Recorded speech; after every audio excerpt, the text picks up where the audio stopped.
ನಮಸ್ಕಾರ ಸ್ನೇಹಿತರೆ, ನಾನು ಹನುಮಂತ್ ಮಾಗೆ. ಸ್ನೇಹಿತರೆ, ಆರಂಭದಲ್ಲಿ ದೃಶ್ಯವೊಂದನ್ನು ಗಮನಿಸಿಬಿಟ್ರಿ. ಎಲ್ಲೋ ಒಂದು ಬಾಂಬ್ ಬ್ಲಾಸ್ಟ್ ಆಗಿಬಿಡ್ತೇನೋ ಅನ್ನೋ ಹಾಗೆ ಸದ್ದು ಆದಂಥದ್ದು.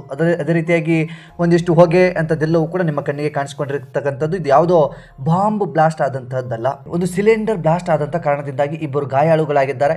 ಸಿಲಿಂಡರ್ ಬ್ಲಾಸ್ಟ್ ಆದ ಕಾರಣದಿಂದಾಗಿ ವಿಜಯಪುರ ಜಿಲ್ಲೆಯಲ್ಲಿ ಇದೊಂದು ದುರಂತ ನಡೆದು ಹೋಗಬಿಟ್ಟಿದೆ. ಇಂದು ಬೆಳಗಿನ ಜಾವ 8:21 ಆಸುಪಾಸು ವಿಜಯಪುರದ ಸರಾಪ್ ನಗರದಲ್ಲಿ ಇದೊಂದು ದುರಂತವೇ ನಡೆದು ಹೋಗಿಬಿಡುತ್ತೆ. ಕೀರ್ತಿ ಜುವೆಲ್ಲರ್ಸ್ ಅನ್ನುವಂಥದ್ದೊಂದು ಜುವೆಲ್ಲರ್ಸ್ ಅಂಗಡಿಯಲ್ಲಿ ಈ ಒಂದು ದುರಂತ ನಡೆದು ಹೋಗಿಬಿಟ್ಟಿದೆ. ಅಂದ ಹಾಗೆ ಪ್ರತಿಯೊಬ್ಬರು ಗಮನಿಸಲೇಬೇಕಾದಂಥದ್ದು, ಅದರಲ್ಲೂ ಕೂಡ ಗ್ಯಾಸ್ ಸಿಲಿಂಡರ್ಗಳನ್ನು ಬಳಕೆ ಮಾಡ್ತಾ ಇರುವಂಥವರು ಎಲ್ಲರೂ ಕೂಡ ಗಮನಿಸಲೇಬೇಕಾಗಿರುವಂಥ ವಿಡಿಯೋ ಇದು. ಏನಾದರೂ ಯಾಮಾರ ಬಿಟ್ಟರೆ ಬಹುತೇಕ ನಿಮ್ಮ ಪರಿಸ್ಥಿತಿ ಅದು ಹೇಗಾಗಿ ಹೋಗ್ಬಿಡುತ್ತೋ ಗೊತ್ತಿಲ್ಲ. ಬಹುತೇಕ ನಿಮ್ಮ ಮನೆ ಅಥವಾ ನಿಮ್ಮ ಕುಟುಂಬ ಅದೆಲ್ಲವನ್ನು ಕೂಡ ನೀವು ಕಳೆದುಕೊಳ್ಳುವಂತಹ ಸಾಧ್ಯತೆ ಹೆಚ್ಚಾಗಿದೆ. ಹಾಗಾಗಿ ಒಂದಿಷ್ಟು ಹ್ಯಾಮರೆ ಬಿಟ್ಟರೆ ಈ ಒಂದು ದುರಂತವೇ ನಡೆದು ಹೋಗಿಬಿಡುತ್ತೆ. ಕೇವಲ ನಾನು ಈ ಒಂದು ದುರಂತವನ್ನು ನಿಮ್ಮ ಮುಂದೆ ಬಿಚ್ಚಿಡ್ತಾ ಇರುವಂಥ ಮುಖ್ಯ ಕಾರಣ ಏನು ಅಂತಂದರೆ, ಬಹುತೇಕರು ಎಲ್ಲರೂ ಕೂಡ ಎಲ್ಲರ ಮನೆಯಲ್ಲಿಯೂ ಗ್ಯಾಸ್ಗಳನ್ನು ಬಳಸ್ತೀವಿ. ಅದು ಕಮರ್ಷಿಯಲ್ ಕೂಡ ಆಗಿರ್ಬೋದು ಅಥವಾ ಡೊಮೆಸ್ಟಿಕ್ ಸಿಲಿಂಡರ್ ಕೂಡ ಆಗಿರಬಹುದು. ಹಾಗಾಗಿ ಎಲ್ಲರೂ ಕೂಡ ಗಮನಿಸಲೇಬೇಕಾದಂಥ ವಿಡಿಯೋ. ಸಾಧ್ಯವಾದರೆ ಕೊನೆವರೆಗೂ ನೋಡಿ.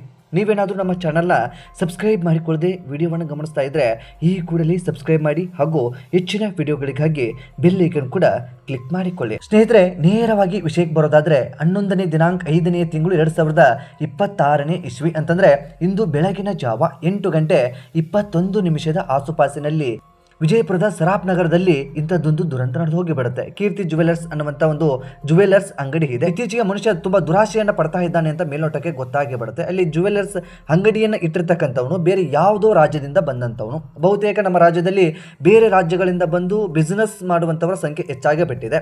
ಈ ಒಂದು ಜುವೆಲ್ಲರ್ಸ್ ಅಂಗಡಿಗಳಾಗಿರಬಹುದು ಅಥವಾ ಪ್ಲಾಸ್ಟಿಕ್ ಅಂಗಡಿಗಳಾಗಿರಬಹುದು ಅಥವಾ ಬೇರೆ ಬೇರೆ ರೀತಿಯಾದಂಥ ಅಂಗಡಿಗಳನ್ನು ನಮ್ಮ ರಾಜ್ಯದಲ್ಲಿ ಇಟ್ಕೊಳ್ತಾ ಇದ್ದಾರೆ. ತಮ್ಮ ಬದುಕನ್ನು ಕಟ್ಟಿಕೊಳ್ತಾ ಇದ್ದಾರೆ. ಸೊ ತಮ್ಮ ಜೀವನವನ್ನು ಮಾಡ್ತಾ ಇದ್ದಾರೆ. ಅದು ತಪ್ಪು ಅಂತ ನಾನು ಹೇಳೋದಿಲ್ಲ, ಬದಲಿಗೆ ದುರಾಸೆಗೆ ಬಿದ್ದಂತ ಸಂದರ್ಭದಲ್ಲಿ ಇಂಥದ್ದೊಂದು ದುರಂತ ನಡೆದು ಹೋಗಿ ಬಿಡುತ್ತೆ. ಸ್ನೇಹಿತರೆ, ಈ ಒಂದು ಜುವೆಲ್ಲರ್ಸ್ ಮಾಲೀಕನ ಹೆಸರು ಇಮಾನ್ದಾರ್ ಶೇಖ್ ಅಂತ ಹೇಳಿ ಬಂಗಾರದ ಕರಗಿಸುವಂತ ಒಂದು ಕೆಲಸವನ್ನ ಮಾಡ್ತಾ ಇದ್ದಾನೆ. ಸಿಲಿಂಡರ್ ಬ್ಲಾಸ್ಟ್ ಆಗಿಬಿಡುತ್ತೆ. ಸ್ಥಳೀಯರು ಕೂಡ ಆ ಬ್ಲಾಸ್ಟ್ ಆದಂತ ಸಂದರ್ಭದಲ್ಲಿ ಅಲ್ಲಿ ಕೆಳಗಡೆ ಯಾವ ವ್ಯಕ್ತಿಗಳಿದ್ದಾರೆ ಅವ್ರನ್ನೆಲ್ಲರೂ ಕೂಡ ಗಮನಿಸ್ತಾರೆ.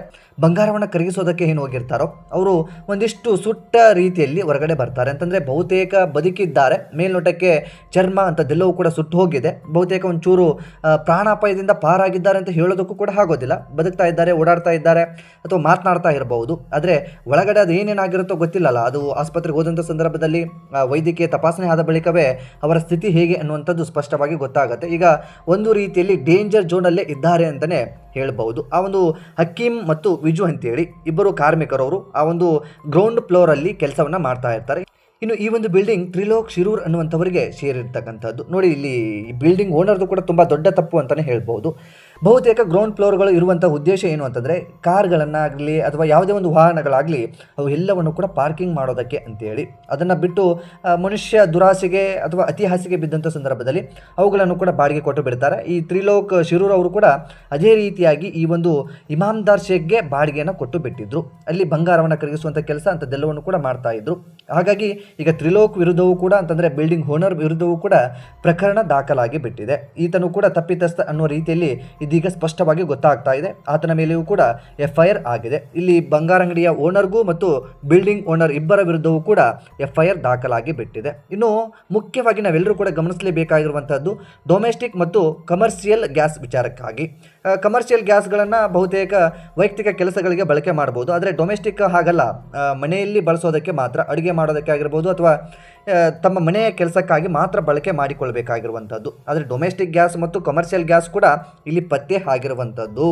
ಇಲ್ಲಿ ಈ ನಾಲಾಯಕ ಮಾಡಿರುವಂಥ ಮುಖ್ಯ ತಪ್ಪು ಕೂಡ ಇದೊಂದು ಆಗಿದೆ. ಇಲ್ಲಿ ಬಹುತೇಕ ಗ್ಯಾಸ್ಗಾಗಿ ಎಂತಹ ಪರಿಸ್ಥಿತಿ ಇದೆ, ಎಷ್ಟೆಲ್ಲ ಕಷ್ಟಗಳನ್ನು ಜನಗಳು ಅನುಭವಿಸ್ತಾ ಇದ್ದಾರೆ ಅನ್ನುವಂಥದ್ದು ನಿಮ್ಮೆಲ್ಲರೂ ಗಮನಕ್ಕೂ ಇದೆ. ಈ ಒಂದು ಸಂದರ್ಭದಲ್ಲಿ ಡೊಮೆಸ್ಟಿಕ್ ಗ್ಯಾಸ್ ಆ ವ್ಯಕ್ತಿಗೆ ಹೇಗೆ ಸಿಕ್ತೋ ಆ ಒಂದು ಎಲ್ಲವೂ ಕೂಡ ತನಿಖೆ ಅಂಥದ್ದೆಲ್ಲವೂ ಕೂಡ ಆಗಬೇಕಾಗಿದೆ. ಸ್ನೇಹಿತರೆ, ಇನ್ನು ಈ ಸಿಲಿಂಡರ್ ಬ್ಲಾಸ್ಟ್ ಯಾಕೆ ಆಯಿತು ಅನ್ನುವಂಥದ್ದು ಸ್ಪಷ್ಟವಾಗಿ ನಾವೆಲ್ಲರೂ ಕೂಡ ಗಮನಿಸಲೇಬೇಕಾಗಿರುವಂಥ ವಿಚಾರ.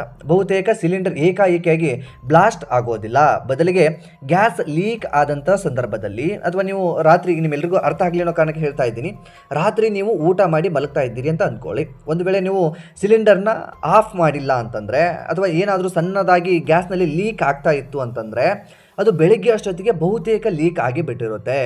ಹಾಗಂತೇಳಿ ಲೀಕ್ ಆದ ಕಾರಣಕ್ಕೆ ತಟ್ಟಂತಲೇ ಬೆಂಕಿ ಹತ್ಕೊಳ್ಳೋದಾಗಲಿ ಅಥವಾ ಬ್ಲಾಸ್ಟ್ ಆಗೋದಾಗಲಿ ಅದು ಯಾವುದು ಕೂಡ ಆಗೋದಿಲ್ಲ.